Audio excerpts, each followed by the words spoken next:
Hey guys, Nate from Decent Gaming, and today we're going to be looking at the 5 most disappointing teams in NBA, this for this NBA season. Shout out to Basketball Reference for showing me the stats so I can actually know what I'm talking about. I mean, I did know what I was talking about for number 1 and number 3, but let's get right into it. Coming in at our number 5 spot is going to be the San Antonio Spurs. Now, the reason why I put them at number 5 is because, well, Kawhi Leonard didn't play, obviously, but they also finished 7th, going 47-35, and lost in 5 against the Warriors. With the year before, they went, let's go find out, the year before they went 61-21, going second best in the league, and now they're in 7th seed. And that is that with like Kawhi Leonard, LaMarcus Aldridge, Pau Gasol, Rudy Gay, and Patty Mills, Kyle Anderson, Tony Parker, Manu Ginobili, and more, obviously. But yeah, that is why they are in the number 5 spot. Still wondering, good God, number 7. They're coming. They made 7th seed. It's terrible. Coming in at number 4 is the Atlanta Hawks. The reason why I put them at number 4 is because the year before this year, they were in 5th seed in the Eastern Conference, and they went 43-39, and now they're the second worst team in the league after Dwight Howard left. Now they're going 20. Now they just went 24-58.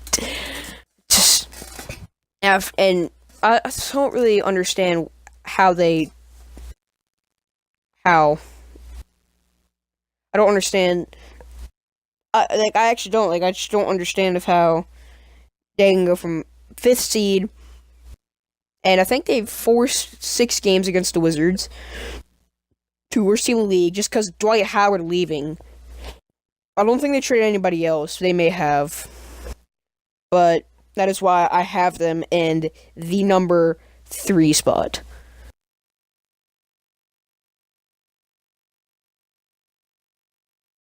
Coming in at number 4 spot. Coming in at number 3 is Toronto Raptors. Now, the reason why I put them, they did great in the regular season. They went 59-23, first in the Eastern Conference, and second in the entire league. But the reason I have them at number 3 is because of the postseason. They have DeMar DeRozan, Kyle Lowry, Jonas Valanciunas, Serge Ibaka, Fred VanVleet, and more. And the reason I put them at number 3 is because in the postseason, they had to go to 7 games against the Wizards and then get swept by the Cavs. And the Cavs had to go to 7 games against the Pacers and also to go to 7 games against the Celtics when the Celtics didn't even have Kyrie or Gordon Hayward. And it just confuses me of why they did that bad, especially Kyle Lowry. I don't know why Kyle Lowry was so disappointing. But that is why they're in the number 3 spot. Coming in at number 2 is the Oklahoma City Thunder. Now, the reason I put them at number 2 is because Russell Westbrook averaged a triple-double, but they also have Paul George, Steven Adams, Carmelo Anthony, R.J. Roberson, and more, obviously. Now, I don't know what happened to him. Russell Westbrook averaged a triple-double again, and they were in the 4th seed, but lost in 6 against the Jazz. I don't know why. Now, I honestly think it's a Russell Westbrook problem. I mean, Kevin Durant left and became a champion. Yeah, anyone could do that if they went to the Warriors, to be honest. I mean, but that's a story for a different time.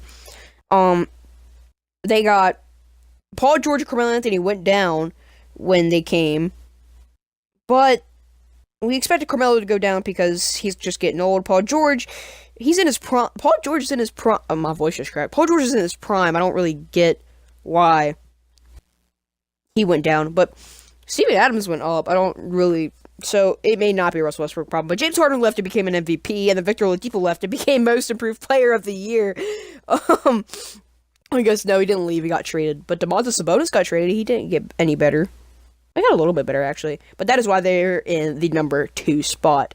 Coming in at number 1 are the Cleveland Cavaliers. The reason I put them number 1 is they're the most disappointing team. Like, half their play. If I had to do most disappointing players in NBA, disappointing players, I would have half the Cleveland roster. Not the Cleveland roster now, besides George Hill. George Hill and J.R. Smith are pretty disappointing this year. But Isaiah Thomas, 28.9 points per game, and he comes in and averages 17 points per game, and then blames everybody else, and then goes to the Lakers. Jay Crowder just didn't do what we wanted him to do, yet he's getting old. Dwayne Wade, he's getting old, yes, but good God, 9 points per game. Jesus Christ. What's his name? Derrick Rose averaged 18 points per game with the Knicks, and then comes to the Cavs, averages 11 points per game, and then there's one more guy.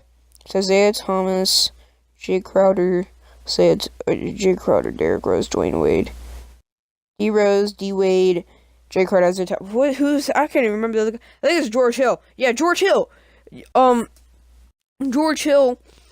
I thought it was a guy from beginning, but no, George Hill, he's just getting old in my opinion. But still, I don't think he should have done as bad as he did. I mean, he did great with the Jazz, and now he's doing this with us. It's terrible. We tried Isaiah for Larry Nance Jr. and Larry Nance Jr. and Jordan Clarkson. Like, that's just terrible. But that is why they're in the number one spot. I mean, they had to go to 7 games against the Pacers. They swept the Raptors, who went to 7 games against the Celtics, and then lost and then got swept by the Warriors in the finals. And that is why they're in the number one spot. But anyway, guys, that is the reason why those are the reasons why I think those guys those teams are the most disappointing teams in NBA this season. If you like this video, make sure to give a thumbs up and subscribe. But I'll see you guys later.